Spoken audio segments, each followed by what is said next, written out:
বন্ধু, জিকিরের মধ্যে নামাজ একটা গুরুত্বপূর্ণ জিকির। এখন মানুষ নামাজ পর্যন্ত কমার্শিয়াল করে ফেলেছে।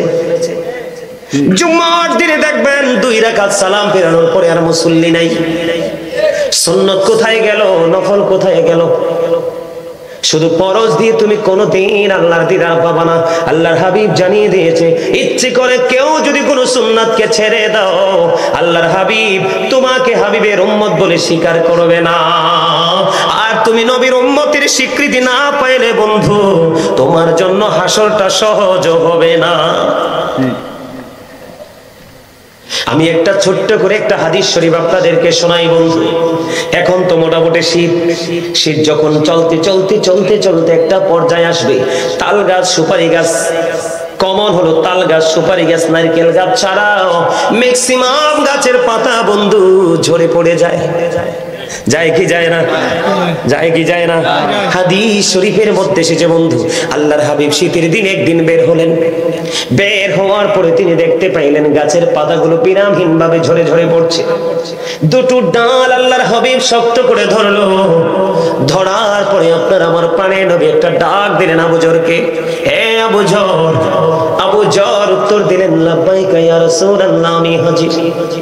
আপনার আমার প্রাণের নবী সঙ্গে সঙ্গে বলে দিল, রে আবু জর, তুমি চাইয়া দেখো শীতের কারণে শুষ্ক হয়ে গাছের পাতাগুলো কেমনি বিরামহীন ভাবে ঝরে ঝরে পড়ে।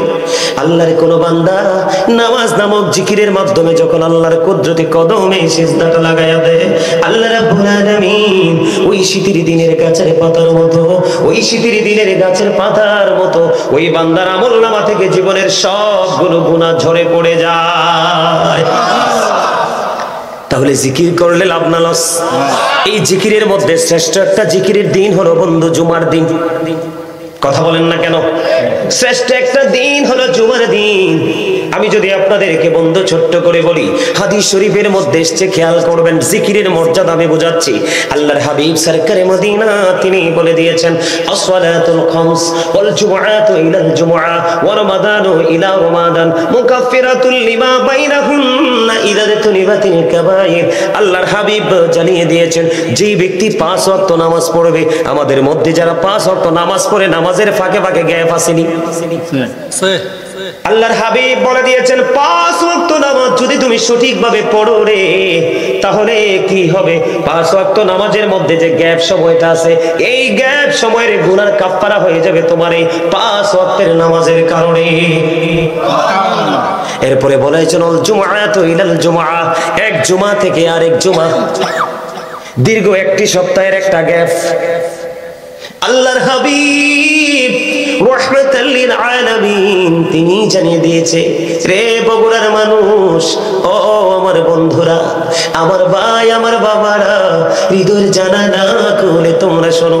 আমার নবী বলে দিয়েছে, একটি জুমা থেকে আরেকটি জুমার মধ্যে 7 দিনের একটা গ্যাপ, একটা ডিসটেন্স আছে।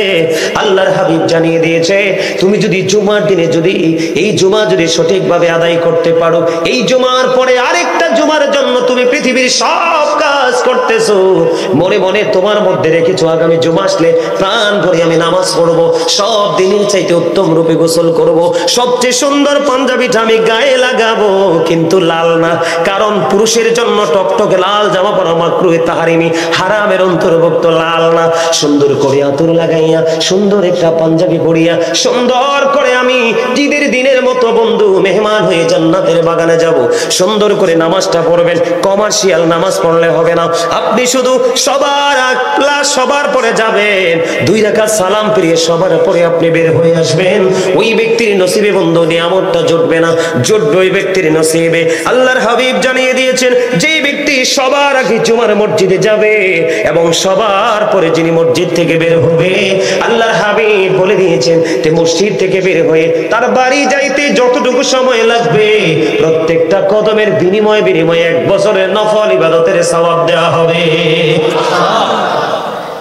আল্লাহর হাবিব বলেছেন, একটি জুমা থেকে আরেকটি জুমার গ্যাপ, মাঝখানে যে গুনাহ করেছেন গুনার কাফফারা হয়ে যাবে। এরপরে বলেছেন, রমাদানু ইলা রমাদান, এক রমজান থেকে আরেক রমজানের মধ্যে 364 দিনের গ্যাপ। কথা কন না কেন? কয় দিন? বন্ধুরি আমার, আপনার এই বছরের রোজায় চলে গেল 30 দিন, আবার সামনে আসতেছে ফেব্রুয়ারির শেষ দিকে বন্ধু এবারে রোজা শুরু হয়ে যাবে। এইবারে রোজায় আছে 30 দিন, আপনি 30 60 দিন মাইনাস করে দেন, আর আছে 304 দিন বা 5 দিন, ঠিক কিনা বলেন? আল্লাহর হাবিব তিনি জানিয়ে দিয়েছেন একটি রোজার মাঝখানে আরেকটি রোজা, 2 রোজার মাঝখানে যে গ্যাপ আছে, গ্যাপ সময়ের গুনাহ কাফারা হয়ে যাবে। শর্ত হলো কবিরা গুনাহ থেকে বেঁচে থাকতে হবে। জোরে জোরে সুবহানাল্লাহ। তাহলে জিকিরের দরকার আছে না নাই? জিকির করবেন কি করবেন না? তবে নামাজে গেলে বন্ধু অন্য মনস্ক হওয়া যাবে না। এই নামাজ দিয়ে আপনার হেদায়েত মিলবে না। যখন আপনি নামাজে দাঁড়াবেন,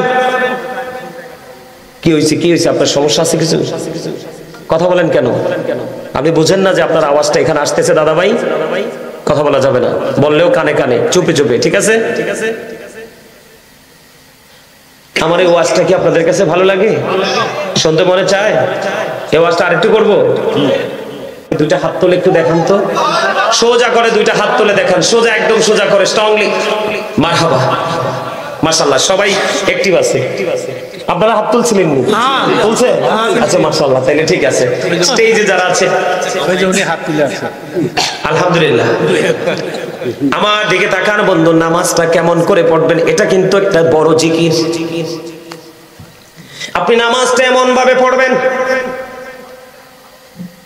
যখন আপনি নামাজে দাঁড়াবেন আপনি মনে করবেন আপনি যেন কাবার সামনে দাঁড়িয়ে আছেন। আপনি মনে করতে হবে আমার সামনে যেন খানায় কাবা। এটা হলো প্রথম চিন্তা বন্ধু। আপনি যখন ডান দিক দিয়ে খেয়াল করবেন আপনি মনে করবেন আপনার ডান দিকে জান্নাত, আপনি মনে করবেন আপনার বাম দিকে যেন জাহান্নাম। আপনি মনে করবেন আপনি যেখানে দাঁড়িয়েছেন ফুলসিরাতের পুল, এটা আপনার জীবনের শেষ নামাজ। আপনি মনে করবেন আপনার পিছনে যে নামাজ আজরাইল, এই নামাজটা আপনার জীবনের শেষ নামাজ। ওই চিন্তা করে ওই থিঙ্কিং নিয়ে যদি আপনি নামাজ পড়তে পারেন তাহলে আপনার জীবনটা হয়ে যাবে ধন্য, অন্যথায় হয়ে যাবে বন্ধু মানুষের জীবন বড় নগণ্য। এইভাবে এই সিস্টেমে করতে রাজি আছেন তো? জি। এবার আসেন বন্ধু, জিকির আরেকজনেরও করতে হবে। আপনি শুধু বলেন আল্লাহ আর কোরআন, আল্লাহ আর কোরআন, আপনি কোনোদিন সফল হতে পারবেন না। কোরআনের পাশাপাশি আপনার হাদিসকেও রাখতে হবে। কথা কয় না? আল্লাহর পাশাপাশি নবীকে মানতে হবে কি হবে না? এটা আপনারা বিশ্বাস করেন তো? ওমা সাওয়ান্দি ছোট হয়ে গেছে, করেন? আপনি না করলে আমি আপনার জন্য একটু ওয়াজ করব। আল্লাহ রাব্বুল আলামিন বলে দিয়েছেন মাইয়ুতি'র রাসূলা ফাকাদ আতাআল্লাহ, হি হু ওবিস দা এবস্টিল ওবিস আল্লাহ। যে ব্যক্তি রাসূলের নির্দেশ মানলো সে যেন আল্লাহর নির্দেশ মানলো। যদিও তিনি স্রষ্টা, যদিও তিনি আমাদেরকে সৃষ্টি করেছেন, সবকিছু পেয়েছি আপনার আমার প্রাণের নবীর মাধ্যমে। কথা কয় না কেন? সেটাই তো রিসালাত। আপনি রিসালাতকেও মানতে হবে, তখনই আপনার জীবন সুন্দর হবে। ওই যে আমার দাদা ভাইয়ের আগে যিনি ফার্স্ট টাইম আমি আসার পরে যিনি ডাক্তারনি বলেছিলেন, একটু বক্তব্য দিয়েছিল, উনি বলেছিলেন সামাজিক যে অবক্ষয়, সাম্প্রতিক যে অবক্ষয়, মানুষের মানসিক যে অবক্ষয়, এটা কেন হলো? বন্ধু, আমাদের জন্য শিক্ষা, আমাদের জন্য নিদর্শন, আমাদের জন্য মডেল আল্লাহ রাব্বুল আলামিন আল্লাহর প্রিয় হাবিবকে পাঠিয়ে দিয়েছে। আপনি আপনার প্রিয় নবীর জীবন আদর্শ লালন করেন, আপনি দেখবেন আপনার জীবনের কোনো দিকে কোনো ঘাটতি থাকবে না। কথা কয় না কেন? আমরা ইমাম হয়েছি আরেকজন ইমামকে ফলো করে, আমরা কোরআন হাদিস বুঝেছি আরেকজন থেকে। কথা বলেন না কেন? আপনি ডাক্তার বালাই, ইঞ্জিনিয়ার লাগবে বাড়ি বানাইতে, ট্রিটমেন্টের জন্য লাগবে ডাক্তার, টিচিং এর লাগবে, টিচিং এর জন্য লাগবে টিচার। আল্লাহ এক একটা সেক্টরের জন্য এক একটা পার্সনকে কিন্তু কি করে দিয়েছে, অ্যাক্টিভ করে দিয়েছে, ঠিক কিনা বলেন? ঠিক আপনার দুনিয়ার জীবন পরকালের জীবনকে নিয়ামতে পরিপূর্ণ করার জন্য আল্লাহ রাব্বুল আলামিন আল্লাহর প্রিয় হাবিবুল্লাহকে পাঠিয়েছে, যিনি নবীদের নবী বন্ধু। জুমার দিনে কেউ যদি রাসূলকে ভালোবেসে মাত্র 80 বার যদি দরুদ পড়তে পারে, আল্লাহর হাবিব জানিয়ে দিয়েছেন আল্লাহ রাব্বুল আলামিন তার 80 বছরের সগীরা গুনাহ মাফ করে দেয়। দাইলামি শরীফের মধ্যে এসেছে বন্ধু হাদিস কানা, হযরতে আনাস রাদিয়াল্লাহু তাআলা আনহু থেকে হাদিস কানা বর্ণিত। আপনার আমার প্রাণের নবী তিনি জানিয়ে দিয়েছেন, কেউ যদি প্রতিদিন রাসূলকে মহব্বত করে ভালোবেসে 1000 বার যদি দরুদ পড়তে পারে রে, জান্নাত না দেখা পর্যন্ত তার মরণ হবে না। জোরে জোরে কন্যা সুবহানাল্লাহ। তাহলে এই জায়গাটাও আমাদেরকে একটু খেয়াল রাখতে হবে বন্ধু। আপনি কোরআন তেলাওয়াত করতে হবে, নামাজ পড়তে হবে, নবীর প্রেমের দুরূদ পড়তে হবে, সামাজিক বন্ধনে আবদ্ধ হতে হবে, সামাজিক যে সম্প্রীতি আপনার আমার মধ্যে সেটাকে জাগিয়ে তুলতে হবে। এখন আমরা যে মুসলমান, বন্ধু আমরা নামের মুসলমান, মুসলমানের মুসলমানিত্ব মুসলমানের কাছে নাই। আমার কথাগুলো আপনাদের কাছে একটু খারাপ লাগতে পারে। এখন আমি এই কথাগুলো কেন বললাম? এই কথাগুলো বলার কারণ আছে বন্ধু। যেখানে যাবেন, মসজিদে যাবেন, আগে কোনো মুসল্লি নাই, আছে জামাতের আগ দিয়ে দেখবেন মুসল্লি, আবার দেখবেন জামাত শেষ করার পরে দেখবেন মুসল্লি নাই। অথচ যিনি আল্লাহর প্রিয় হাবিব, যিনি আমাদের পথ দেখিয়েছেন, আল্লাহ রাব্বুল আলামিন যাকে আমাদের মুক্তির দূত হিসাবে পাঠিয়েছেন, ওনার জীবনের বন্ধু বিশেষ করে নামাজের দিকে তাকাইলে দেখা যায় উনি যখন নামাজে দাঁড়াইতো পা মোবারক ফুলে নখ মোবারক বের হয়ে আসতো, এরপরেও নামাজ শেষ হইতো না। বন্ধুরে আমার, আমি আপনাদেরকে এখান থেকে একটুখানি জিকির থেকে বের হয়ে গেলাম, আমি আপনাদেরকে এখান থেকে একটা জায়গায় নিয়ে যাব, অত্যন্ত গুরুত্বপূর্ণ জায়গা। আমি আজকে আলোচনার শিরোনাম দিয়েছি ইয়া আইয়ুহাল্লাযীনা আমানু কু আনফুসাকুম ওয়া আহলিকুম নার। আল্লাহ রাব্বুল আলামিন বলে দিয়েছেন, O believers, save yourself and your families from the fire. আল্লাহ রাব্বুল আলামিন মুমিনকে ডেকে বলেছেন, তুমি জাহান্নাম থেকে বাঁচো এবং তোমার পরিবারকেও জাহান্নাম থেকে বাঁচাও। আপনি বাঁচবেন এবং বাঁচাবেন, এই জন্য নিজেকে বাঁচতে হবে এবং আপনার ফ্যামিলি পরিবারকে বন্ধু বাঁচাতে হবে। আমার দিকে তাকান, আমরা সবাই কিন্তু এখানে সম্মিলিতভাবে যারা আছি সবাই মানুষ। আমরা সবাই কি মানুষ? মানুষকে যদি আমি আরবিতে বলি আল্লাহর কোরআনের ভাষায়, এটাকে আল্লাহ কখনো কখনো বলেছেন ইয়া আইয়ুহান নাস, আবার কখনো কখনো বলেছেন ইয়া আইয়ুহাল ইনসান। আমি যদি ইংলিশে বলি আল্লাহ বলেছেন আল্লাহর ভাষায়, আমি যদি আমাদের ভাষায় বলি বন্ধু, কখনো বলেছেন মেন অথবা কখনো পারসন। কেন আসলাম এই জায়গায়? মানুষ মনে করে তার দেহ সুস্থ থাকলে সুস্থ, না না, তার দেহ সুস্থ থাকলে সুস্থ নয় রে বন্ধু।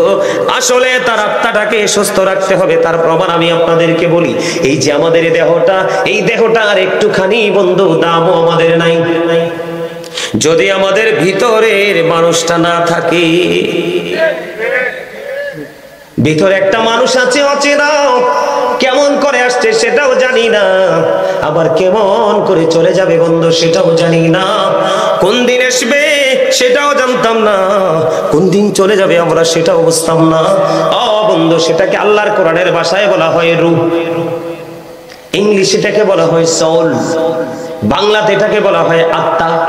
আল্লাহর কোরআনের ভাষা আল্লাহ বলেছেন কওলির রূহু মিন আমরি রাব্বি। আল্লাহ বলেছেন say the soul is the order of my Lord.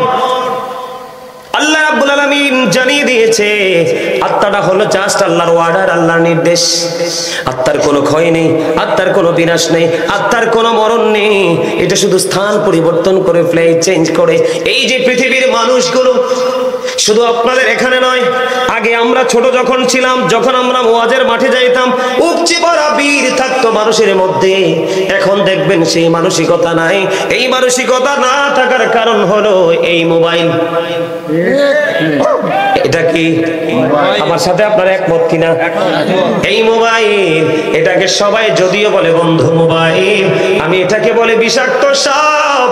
বন্ধু, দুনিয়ার সাপে কামড় দিলে বিষ নামানো যায়, কিন্তু এই সাপের সবল দিলে বিষ নামানো যায় না, মানুষের জীবন পুরো ধ্বংস হয়ে যায়।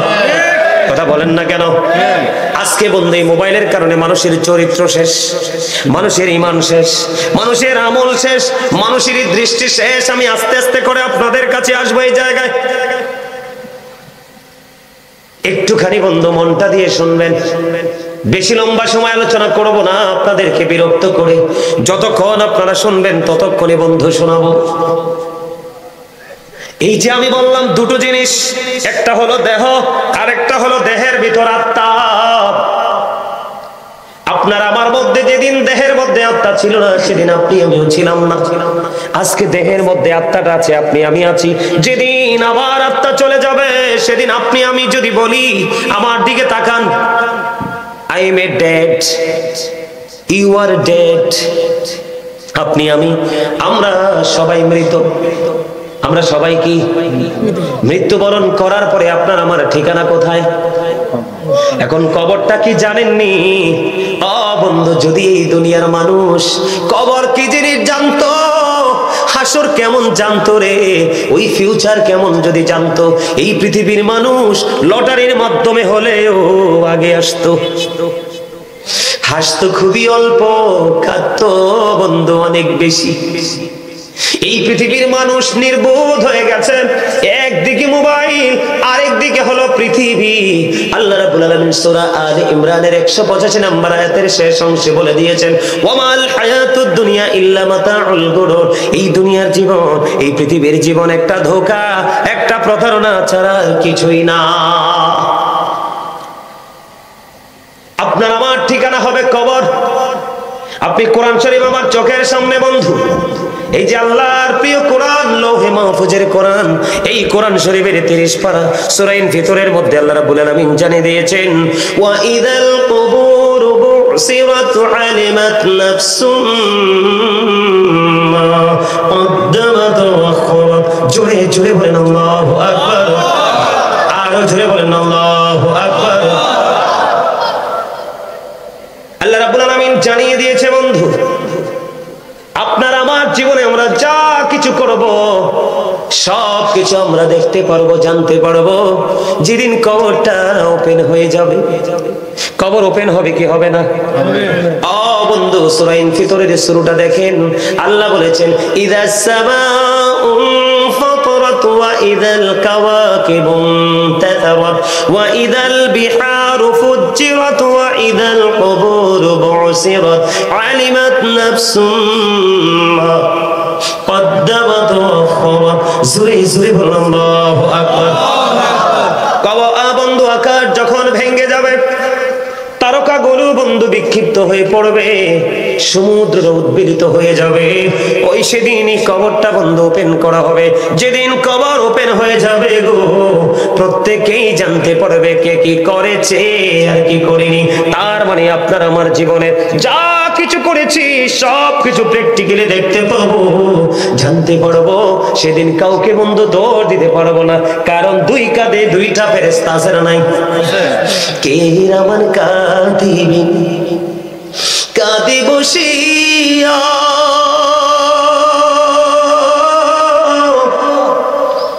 সকল কর্ম লিখিতেছে হুকুম দিয়া, আল্লাহর হুকুম নিয়া। 40 কদম হাটিয়া আসবে রে সজন, মুনকার নাকির হাজির হইবে রে তখন। ঘুমটা খুলিয়া সওয়াল করিবেন তখন, 40 কদম হাটিয়া আসবে রে সজন। আসবে কি আসবে না সেই দিন? আল্লাহ বলেছেন, কবরটা ওপেনিং হয়ে গেলে আপনার আমার জীবনে কে কি করেছি সব কিছু প্রকাশ হয়ে যাবে রে। আর হাদিস শরীফের দিকে বন্ধু নজর দিয়ে দেখলাম, আল্লাহর হাবিব জানিয়ে দিয়েছেন, আল কবরু রাওজাতুম মির রিয়াদিল জান্নাতি আও হুফরাতুম মিন হুফারিন নার। আল্লাহর হাবিব তিনি জানিয়ে দিয়েছেন, বন্ধু কবরটা জান্নাতের একটা বাগান হবে রে, জাহান্নামের একটা গর্ত হবে। আপনার আমার জীবনে কবরকে কোন রূপে দেখতে চাই? কথা বলেন না, কোন রূপে? জান্নাতের বাগান দেখতে চাই। তাহলে আপনি যিনি জান্নাত বানাইছে, যিনি আমাদের জন্য অবর্ণনীয় সুখের জায়গা জান্নাত বরাদ্দ করে রেখেছে, ওই জায়গাটাতে যেতে হলে ওই মালিকের অর্ডার মতো চলতে হবে কি হবে না? কথা বলেন না কেন? এখন যদি চলতে হয়, আল্লাহ রাব্বুল আলামিন পবিত্র কালামে হাকিম, আবার আমি ওই সূরায় ফিরে যাই। সূরার ভিতরের মধ্যে 30 বার আল্লাহ বলেছেন, ফি আই সূরাতিন মা শাআ রাক্কাব। আল্লাহ রাব্বুল আলামিন বলে দিয়েছে, আল্লাহ আমাদেরকে আল্লাহর মন মতো করে বানাইছে। আল্লাহ ক্রিয়েটেড দা মাইন্ড। আল্লাহর মন মতো করে আমাদেরকে বন্ধু সৃষ্টি করেছে, বানিয়েছে। একবার বুকে হাত দিয়ে বলেন, আল্লাহ রাব্বুল আলামিন আমাদেরকে আল্লাহর মন মতো করে বানাইছে। আমরা কি আল্লাহর মন মতো করে চলেছি কিনা? মন মতো পথে চলি নাই। কেমনে চলি নাই আমি সেটা আপনাদের সামনে আরেকটু পরে বন্ধু ব্যাখ্যা করব। আগে